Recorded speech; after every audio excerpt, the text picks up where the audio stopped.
શીના તને ખબર છે અત્યારે હું તને કી બાજુ લઈ જાઉં છું હાતમ આઠમના મેળામાં ગયો છો કોઈ દી?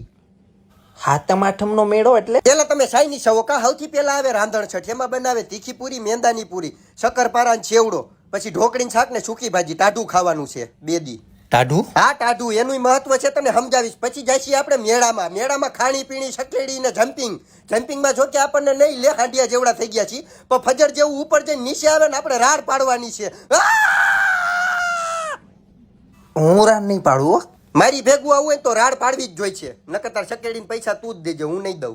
અમાર ચાઇનામાં તે ઘણી મોટી રાઈડું છે અને ફજર ફારકાય છે. અહીં છે ફજર ફારકા પણ મોતનો કૂવો જોયો કોઈ દીતે સાંભળ્યું છે? આ બાજુ મને બસ શીખવાડે કરશન. ફજર ફારકાનું તઈ સર તમારો ઓર્ડર.